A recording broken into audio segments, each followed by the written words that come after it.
hit record, that's how we make a podcast, You right? hit record? Good for you, Thanks. honey. Thank you.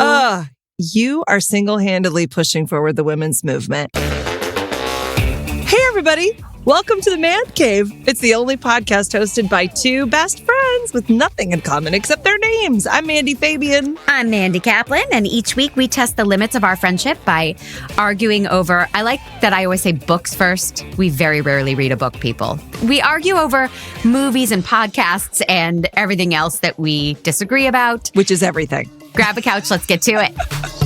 Cut this shit. Congratulations on being here today. I know you're very busy. I'm very busy. You're very busy and important. You are. You're like a to say very that, exciting almost television showrunner this week. Yeah. And I am a very busy, almost done with my movie director this week. And I just would like to do a public service announcement right now. Yeah. To anyone listening who has, those little girl dreams in their big hearts or little boy dreams. I hear there's some men that want to be in the film industry too. Or little they dreams. Little they dreams. Exactly. I don't want to be, everyone's welcome. You're all welcome to come and suffer alongside us. Like truly, I just want you guys to know it's not as glamorous as you think. It's just so you know, if you're missing out, you're missing out on a lot of stress too. That's all. That's all I wanted to say. Don't you understand why Naomi Campbell threw phones at assistants now? It's stressful. Yeah. Running an entertainment empire as Naomi Campbell and we are, it's very stressful. It is. I can't tell you how many iPhones I've lost because of that. Yeah. I forgot to have breakfast this morning. Well, I never forget that? to eat, no matter how stressed I am. We know that. That's true. Do you eat more when you're stressed? I just eat all the time, every day. Really? Yeah, I do. You eat all the time, every day because you're in such good shape. Because you have like a smoking hot bop. And the podcast and everything. Thank you. Okay. For people who haven't listened before, I hit on Mandy every episode. That's part of our brand. Before we dive into our assigned watching, did you happen to see any legends in concert this weekend? Oh, well, yes, I did. I saw Paul McCartney on Friday at the SoFi Stadium. Mm-hmm. And how was that? And it was fantastic. Has this really fun thing at the beginning of the show. He writes, text me. And then there's a phone number. And I was like, you guys, McCartney just gave me his number. This is a great night. Mm-hmm. And it's this really fun thing where you it's to join, but he quote unquote writes you back. I wrote him this really emotional text, but he didn't write me back right away. So I don't know. I'm not sure how far the relationship's going to go. Yeah. Right. I mean, I said, thank you for giving me my daughter's name and I love your music. And, I just thought that might resonate with him, but I guess a few other people wrote something similar. So what an a-hole. Yeah. But it was a great concert. It was really fun. And your husband was there. He was. How amazing. I didn't even know he was there until he texted me a picture from where he was in the stadium. It's a rare move for him to be like, you know what? I'm just going. And he just made a plan like very last minute and went. And I was so happy for him. He came home so satisfied and jazzed. And he was, Yes, it was a very brave. I'm really glad he made it happen because, Paul McCartney, he's almost 80. Mm-hmm. He was incredible. Now, I know that it would have been like nails on a chalkboard for you because you don't think he's a good musician. I get that. That is absolutely untrue. Patently untrue. Well, guys, she's not a fan. It's okay. I like some Beatles music. He did not do Say, Say, Say. So I have no need for a concert where he's not going to do Say, Say, Say. You and I have performed a Paul McCartney song. Which one did we do? We did Ebony and Ivory. We did? Live together. Yeah, you don't remember that? No. It sounds like something we would do. Yeah, you and I did Ebony and Ivory. Oh, God. But we did not wear blackface. And for that, I commend one of us. You know what I mean? Yeah. Yeah. It wouldn't have been my cup of tea. Of course, I would have appreciated, Blackbird, but Sure. I know he did a lot of post-Beatles stuff. I have no need for that unless it's Say, Say, Say. I have to tell you one sad thing. And Paul, I'm sorry, because after I texted him, I'm sure he looked me up on Instagram, saw our podcast. Yeah. So Paul, I want you to know the rest of the show is great, but there's this one song. I've seen him a couple times now. There's this one song that he sings for his new wife, Nancy. And it's not my favorite song of his. And I don't think it's the favorite song of anyone, to be honest. He's always like, this is for my wife, Nancy. And I love you, Nancy. He points. She's always there. He blows kisses. And then he plays this song.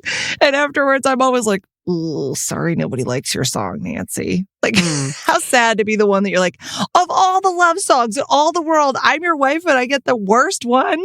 She probably does not feel that way. But I don't know, man. You and Jer both refer to her as his new wife, Nancy. Haven't they been together for over 10 years or something?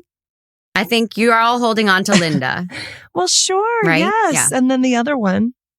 Heather Mills? There was one. No. Yeah. She was bad news, right? Yeah. Bad news. Terrible. Poor Paul. Poor Paul. Yeah. Would you ever be married to Paul McCartney? Like, if you were married to him, could you tell him you liked his music more? I don't lie to Jer, so I wouldn't lie to Sir Paul. Okay. Well, you don't lie to Jer. That's part of the problem. But you know who, if I were married to, I would never have to lie to him about how funny and brilliant and amazing he is? Oh my God, this is crazy that I can't think of his name right now. Oh my God, Hamilton, Moana, Lin-Manuel Miranda? Jesus, I couldn't think of his name. Ooh, okay. I have some notes for Lin-Manuel, but... You do? I do. Okay. But Sir John Mulaney is perfection. And this morning on my walk, I listened to him on Smartless. And I'll be damned, he is so funny.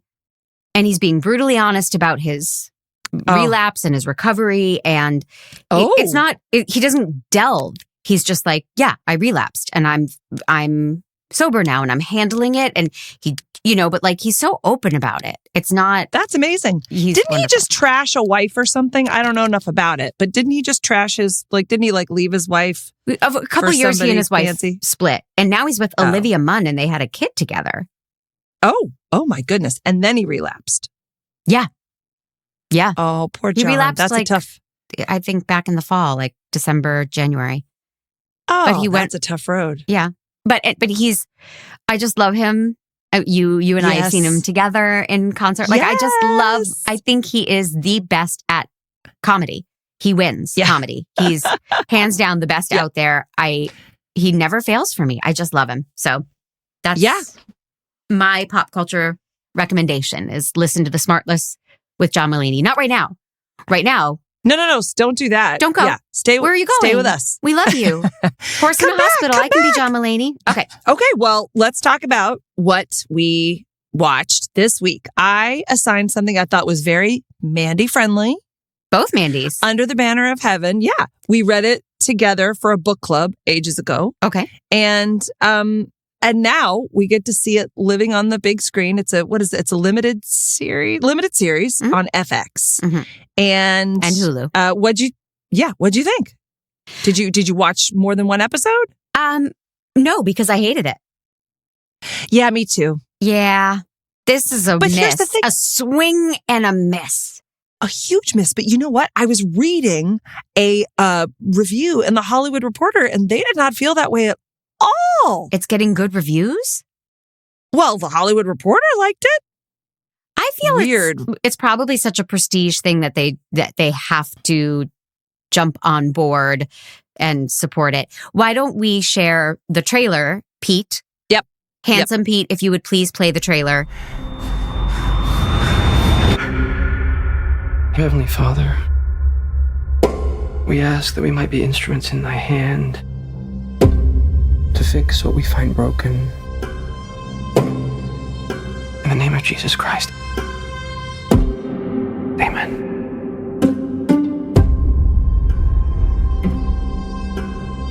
A woman and her 15-month-old child were murdered in their home.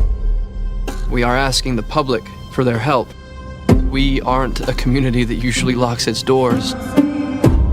So, for now, we feel it's prudent to err on the side of caution. The evidence points to things and to beliefs that I have only ever heard whisperings about. I don't go digging in the past. And neither should you. From the first moment anyone set eyes on her, they were hooked. An evil presence is in his family. What if this case isn't just a husband who turned against his wife? What if tonight is just the first edge of a bone? Finally working its way out of our own desert's floor. Hands up right now! This goes beyond just a murder. Beyond Everything I believe. You chose this because cults, murder, true crime, everything that we would love to delve into. The first episode did not give us anything to cling to. I'm not going to say the J word that I know you would say, but there's nothing to talk about. It was just dark, depressing, sad. There was no like, oh shit, what's going to happen in all the cover-ups and what's going on in this town. There's none of that intrigue. It was just depressing without intrigue. Yeah. I mean, there's a natural built-in intrigue of, oh, we have a murderer who committed the crime. Right? I didn't think they laid it out in a way that made me care. That's interesting. Talk about that. Like, so wait, aside from the natural, like, oh no, a woman and her baby were, because I didn't have a problem as much with the story. It felt a little bit like we were trying to cram, or I don't know, like it just didn't feel like there's too much detail. They were trying to cram too much into the story of the series. Like with the whole flashbacks. So during the series, they flash to like the 1800s. Is it? When to the beginning of Mormonism with Joseph Smith. And they look like bad recrees too. They look like bad History Channel late night recrees. It's not high quality stuff. I did not enjoy the quality of that. I agree with you. It was like bad acting and really bad staging. Dustin Lance Black directed this. Now he wrote Milk. He's clearly a brilliant writer, but I would suggest maybe he's not the best director because I did not enjoy the direction of this at all. Yeah. I thought the look fought what was going on. It was like this gritty, handheld thing that was very distracting for me. And also, I thought it was all so heavy-handed.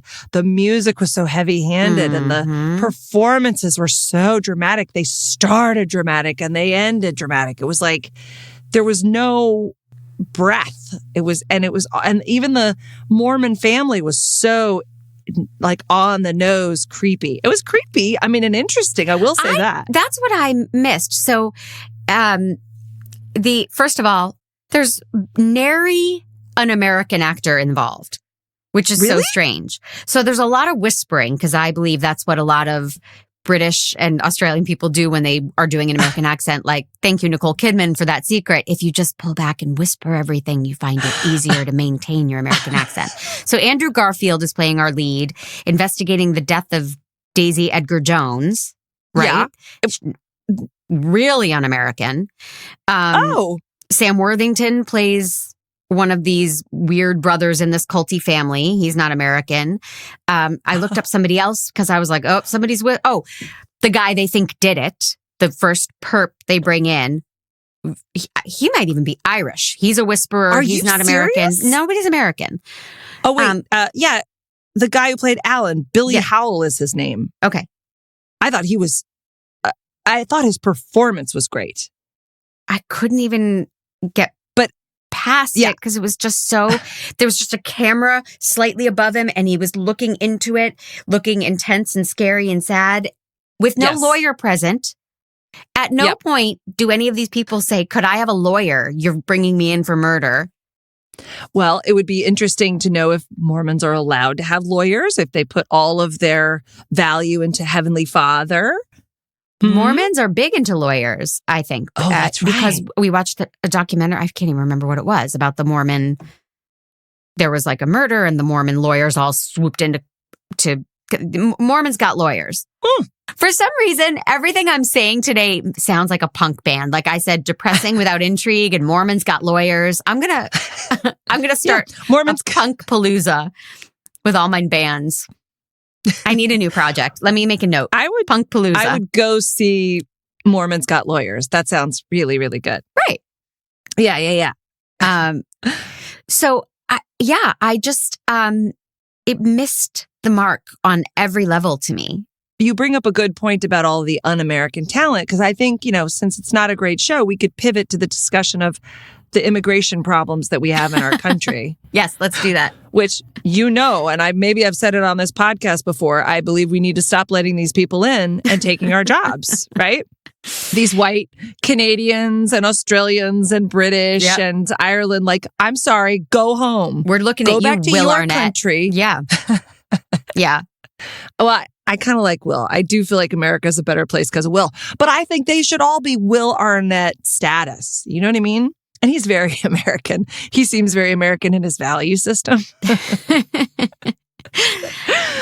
Yeah. I mean, I wish there were more to say. It would be fascinating if anybody is watching this and loving it. Please reach out on our Discord if you're a Fandy, or if you want to get on social media at Mandy_Kaplan_Clavens or at Mandy or Fab. at Mandy Fab. Mm-hmm. I want to know what we're missing. I was hoping you were going to say, what? You didn't like it? I loved it. I watched more than one episode. It was gripping. It was because I start to watch. Yeah, I started to watch the second episode because I was like, God, am I? Sometimes the pilot's really clunky of something, and I was so into I remember loving this book so much. Me too. I loved the conflict that these people, these Mormon characters had between I love the way that they pick their own prophet and they have that design and their family. It's a very unique. It's a very unique thing that they have going on. It's, of course, in my opinion, it's oh my God, it's batshit, right? But it's interesting, and they believe in it, and that's how they function, and that's what I think is so interesting. But I feel like the way that he shot it and wrote it, it was so they were the creepy bad guys, and so it's not as interesting that way. He's already painting them as the bad guys, so I wanted to see how they function. I don't know. I guess the way that the women are that's real. The way that the women are so submissive, and they don't, the Mormon men don't want their women to be educated, and they don't want them to be involved in jobs. Sure, but that wasn't served up to us in a way that was interesting and what's going on there, and why it was just all these creepy women making lemonade. There was so much lemonade in the show. This show had to be sponsored by Country Time, right? They're just all passing the lemonade, drinking the lemonade, cheersing with the lemonade. It was Lemonade Central. Another punk band, Lemonade Central. They're more of an opening act for Mormons Got Lawyers, but it didn't present that information to us. It was just not. I remember loving the book. I don't quite remember anything about it. We read it when it came out, when it was zeitgeisty 15 years ago. So I really don't have a memory other than to me, it seemed to be, here's murder that took place in the Mormon community, and you're going to learn all about this crazy murder, and you're going to learn all about the crazy Mormon community that covered it up. Yes. And this show did not do that. No, not in the first episode. It focused very, very centrally on this fake detective who's fake investigating the murder with his partner who's not Mormon. But even that, it was interesting. They have this kind of easy friendship, but there wasn't a lot of. It's so weird for a detective investigating a murder show. There was weirdly no tension. There was no kind of it was a lot of very opinionated. This guy's creepy. No, this guy's creepy. Look at our creepy handheld camera. I agree with you. And it was so dark. And I said that about another thing we watched, and you said it's a TV setting. Was this really dark for you? Not the Lafferty stuff, the family stuff was outdoors, a lot of lemonade, a lot of sunshine. So that I could see clearly. Everything with Andrew Garfield and the murder, everything was so dark. Okay, I really think you need to get your TV fixed. Oh. Because I didn't notice anything why can't I see? I mean, or if you're watching during the daytime, are you watching during the daytime and maybe there's sun on your TV and that makes it hard to see? Because I didn't have, I don't know. I don't know. Maybe I watched it on my laptop. Did Patrick watch it with you? No. We had such a busy week. And also, I didn't think he would be into it. Jer said, "Oh, I'll watch that with you." And then I was like, "Well, I can't wait for you, Toots." So he was like, "Oh, okay, then, go ahead." He could not have handled it. I mean, it starts with a dead baby. He's just not. Oh, that would have stopped him from watching? Yeah, Jer, weirdly, he doesn't like dead babies or like the idea of murdered babies. Oh God, he's going to hate your punk band, Dead Babies. I know. But no, that's funny because he watches such dark stuff. Like and it's not like they show a mangled baby. They imply a baby. There's a lot of blood and there's a playpen with blood and it's... Oh, but I'm the worst. Like, I mean, I can't watch anything violent. And that was like, I think I was also trying to figure out, I think honestly, I was distracted by how dark it was. This guy was having his like crying and I was a little bit like, I couldn't quite understand what was going on. Okay. I'm so glad you said that because I had trouble following it.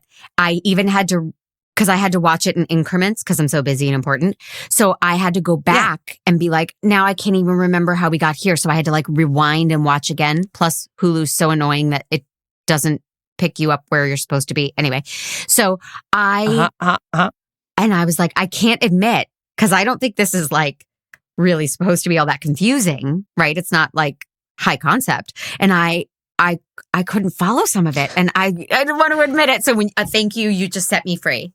It was confusing. Yeah. There were the bearded guys and then the guy that comes in and who are the brothers. And the book was not that way. Like, interestingly enough, the way that the book sets up, I think, and this is why I even started to watch the second episode, because what I remember from the book is that Dan was he was appointed head of the family because Dad appointed him that way, the new prophet, and everybody now has to listen to Dan. And Dan was not emotionally capable of this, and Dan went nuts. And he was abusive and he was suffering in his career.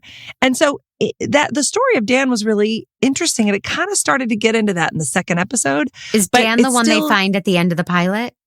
The one that runs from them? Is that Dan? That's Robert, I think is his name. A lot of Lafferty's. Yeah, it's sort of like, I kind of just wanted to get to, let's just solve the murder, which the book kind of does. And then, but even with the flashbacks to the Mormon thing, it felt weirdly celebratory of the Mormon tradition. It wasn't, it didn't feel like it was condemning it, or I don't even think you needed all that background.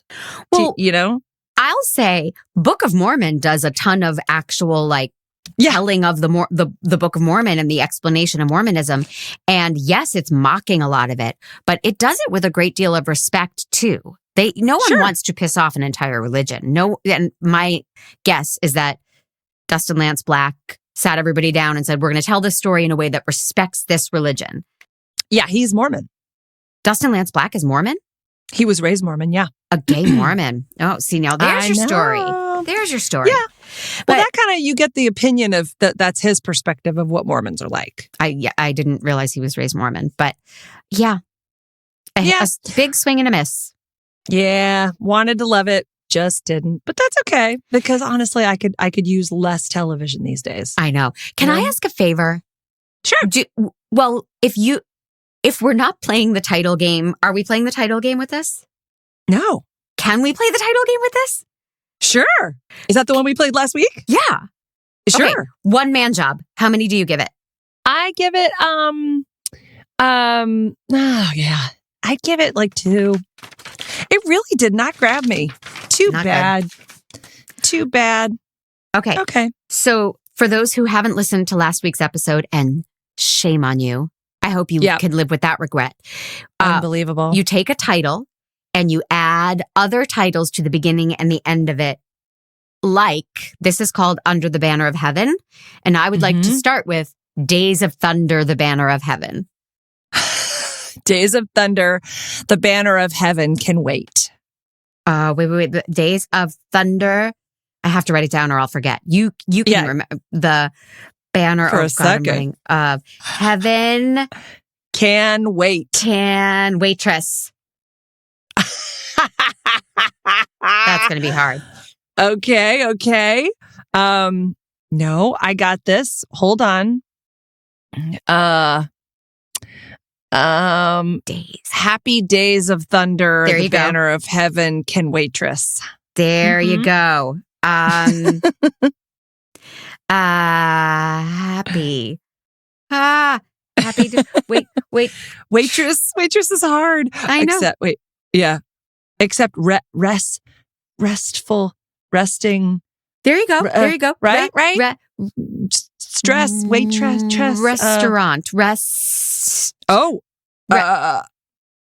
in peace. Is that a should we claim that's a movie? Happy. I'm sure There's is. got to be a movie or a TV show ending in happy. Get happy. I don't know. What was the one with Eliza Shappy? Coupe and Alicia Cuthbert with the 6 friends? Happy endings. See, they're all happy's the beginning of all of it. I know. Well, I mean, maybe did we exhaust it already? I don't want to. Okay, so why don't you take care of business and I'll sit here and think? Okay, that sounds great. All right, guys, listen. Oh, by the way, I want to thank you because I've been trying to masturbate every day. And you gave me some really good fodder with the whole John Mulaney and Jason Bateman in one podcast. That's going to be good stuff. Yeah. You're welcome. I want to thank you. I've been needing some new material, so I appreciate that. All right. Yeah. Hey, guys. Mandcave is a production of True Story FM, the gods at True Story FM. Engineering by Pete Wright. Thank you, Pete. Music by Ian Post. Thank you, Ian. And listen, go on to your podcast app and give us a rating or review. We really, really love it. We read your reviews. We like to know who's listening. And it really helps us out because, look, we're all followers. Admit it. Be a follower with us and get other people to follow us as well by telling them how much you love us. Yes. Also, spread the word. Like, just tell a friend. Yeah. Just call your friend right now and say, I listen to the Mandys. You don't. Yep. You're welcome. Yep. I'm changing your life. Hit that share thing on the podcast and share it with a friend. Yeah. It also reminds you have friends. Okay. And that's a nice thing to be reminded of. It is. You can also come. I recently posted a bunch of stuff on Discord, by the way. Nice. Yeah. Nice. A picture of that Paul McCartney concert and also And then calling me out for not being a Paul McCartney fan. I saw. What? Did I? That's so weird. I don't know. That must have been my assistant. And my Dungeons and Dragons momster shoot. Anyway, I don't want to spoil it. But you can go to join us on Discord, mandcave.com/Discord. And if you're a Fandy, there's a special Fandies only channel that has a lot of secret stuff that you can talk to us about. How do you become a Fandy? Well, you go to mancave.com/Fandy. You pay $5 a month. You get a birthday message from us. You get bonus episodes. It's more Mandy in your life. Yeah. And who doesn't need that? And if you haven't had enough, you can get merchandise. You can go to mancave.com/merch and get t-shirts and phone cases and so much fun stuff. Yeah. Pete is hilarious. There might be a whole punk band line of merchandise coming soon. We don't know. We don't know what he does. He's a genius. Yeah. Everybody if you go. want sweatbands and wristbands, we'll get those too. Like it's a very Fandy friendly nation. So thank you guys for listening. That's all the business. Oh, now it's the official game time. It is. Okay. And then I have our research department has gotten back to me about something from the last episode. So before I assign you something, I'm going to tell you about that. It was a little teaser. Oh. Okay. Game time. Wow. Yeah. Smooth transition. All I got right. business. Mm-hmm. You do got business, girl. I've got a bod for business and a brain for business. That's my a nice Griffith. working class. No, not working class. Working girl. Jesus, why can't I think? Working girl. Thank you. Wow. What's up with my brain? Working girls just want to have fun. Okay, let's do another one. Hardly working girls just want to have fun. Okay. That's a good one. That's a good fun game. All right. Die hardly working. Okay, I'll stop. That's good. I promise. Okay. So for this week's game, look, how do you make a dead baby funny? Right? That's the real question every comedian wakes up asking themselves. You shove a rubber chicken in it. But this is the thing, because I feel like shove a rubber. Come on, that's great. Because I feel like we didn't get the juice. There it is of Mormon, like all the details of Mormonism and stuff. Here's what I'm going to do. Yeah. This is your interview to be accepted into the Mormon faith. I know you're Jew-ish. Mm-hmm.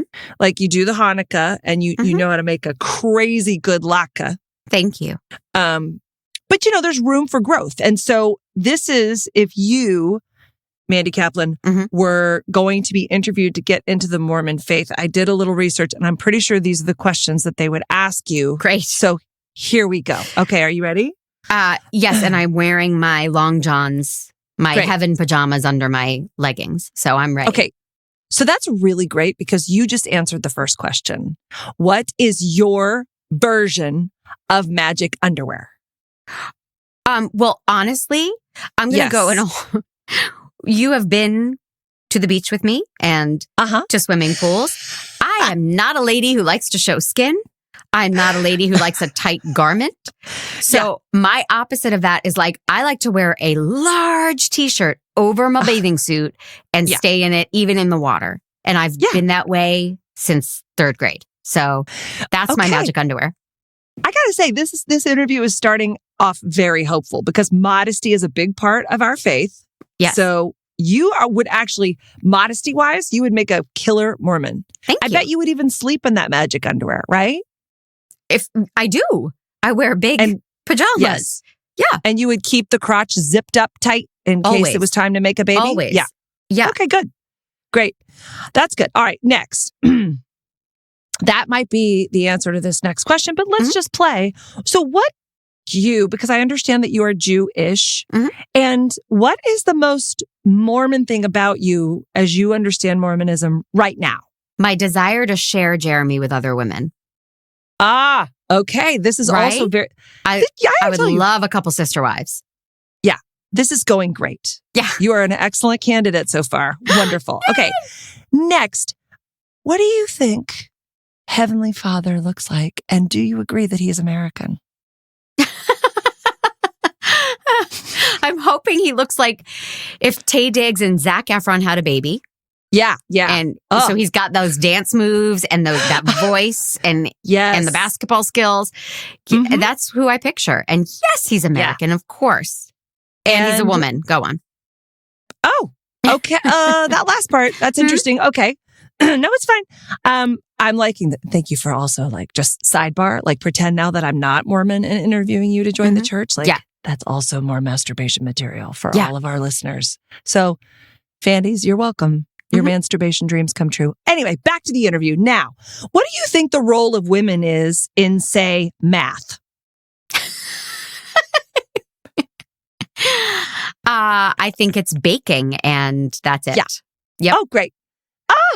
Mandy, you are crushing this. Thank you. I could seriously make you a Mormon right now. We only have a few more questions. Desperate need to be accepted is raging right now. So every time you're like, you're getting closer, I'm like, I'm going to be accepted. I'm going to win. Oh my God, you're welcome. Friends. Oh, okay. You're going to have so many interesting characters to talk about. All right. How would you handle, this is a very important one because this really speaks to your morality as a good Mormon woman.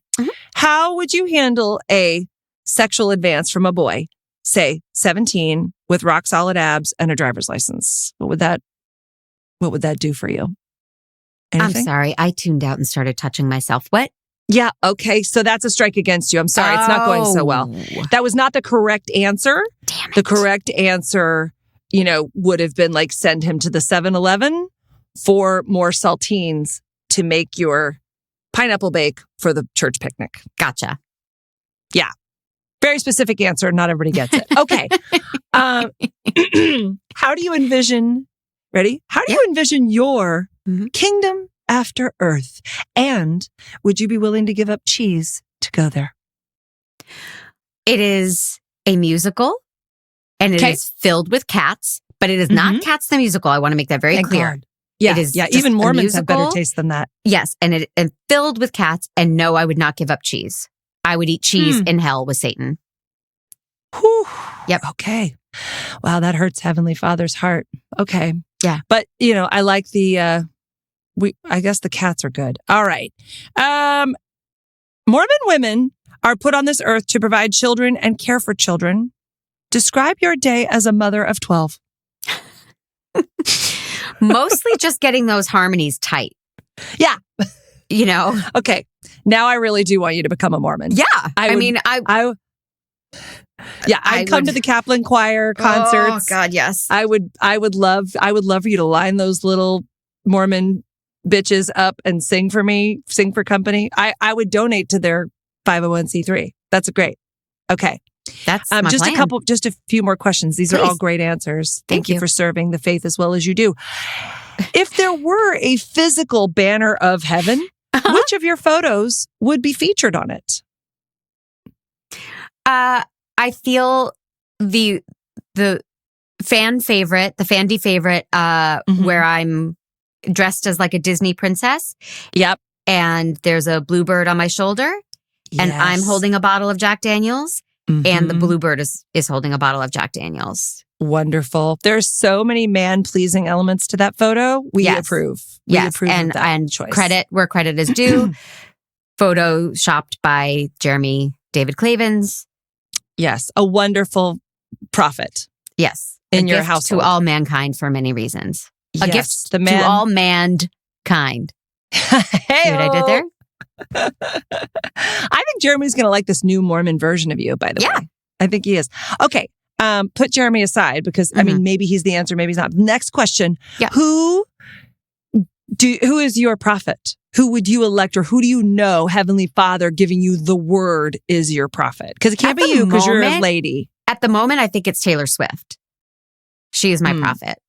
Okay. She is female. She does have a vagina. Don't care. I mean, I care that she has a vagina. I'm glad for her. Yeah. But what if she married someone who was really cool? Couldn't we make her husband the prophet? If she married John Mulaney, let's do that. Okay. All right. We can go there. He has a pretty sordid past. I don't like all the drugging and drinking, but okay. Well, I'm going to have to get back to you on that. I have to run it up the flagpole. All right. Hot. Last question. Ready? You said pole. I did. Name 3 songs from the Book of Mormon. Oh, well, this is easy. Turn it off like a light switch. Turn it off. Hello, my name is da-da-da. And then also diga ibawai, which means fuck you God in the face.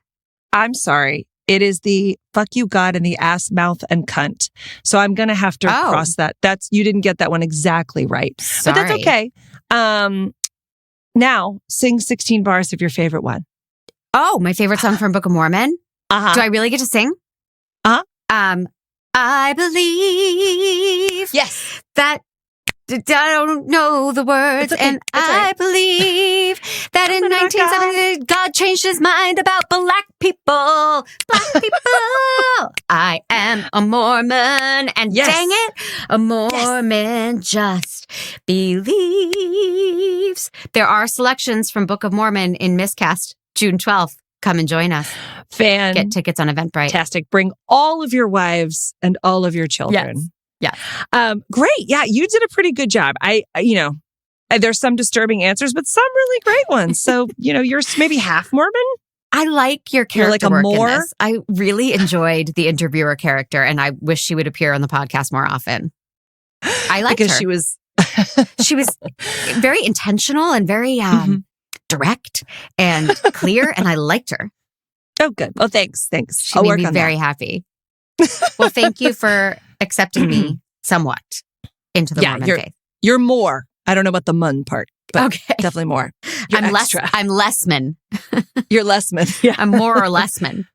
Oh, God. Hey, we're bringing it today. You're welcome, Fandies. So last week, when we discussed The Unbearable Weight of Massive Talent, you said, yes, I want to know how this movie came to be.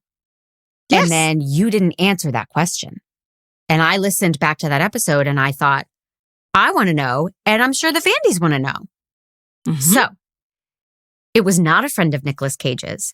It was a writer, and he was a huge Nicolas Cage fan.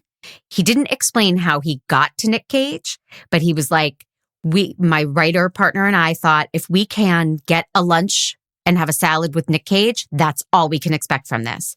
And they got that lunch and pitched this idea, and he was on board. So this was not like a personal relationship that they had with him. And they said he was extremely game, and he was like, you can make fun of my money troubles, the bad movies.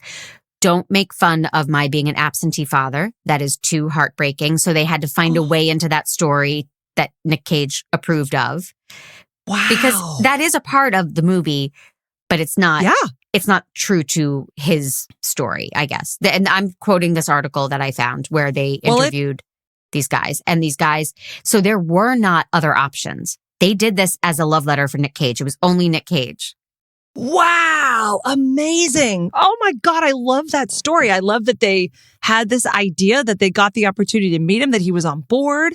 Go ahead, I love bring that up it the was such a secret. good movie. Bring up the secret and the vision. Yeah, Go I feel ahead. like they must have seen it happening before it happened. You know what I mean? And if you believe, I believe. Okay. I believe.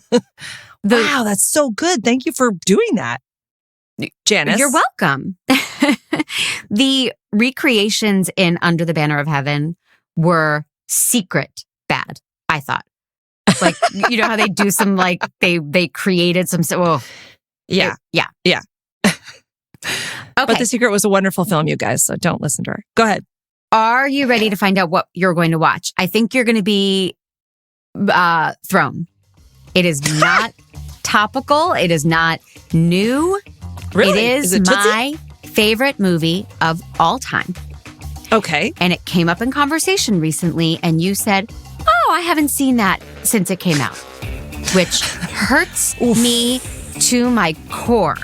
It's a rewatch? A rewatch? America, Ugh. Okay. we will be watching Waiting for Guffman. Oh, God, yes. Oh, I'm so excited. That's such a My great... favorite movie of It's like all you just time. gave me And a it has been gift. since the day I saw it. Oh, I'm not trying to screw you.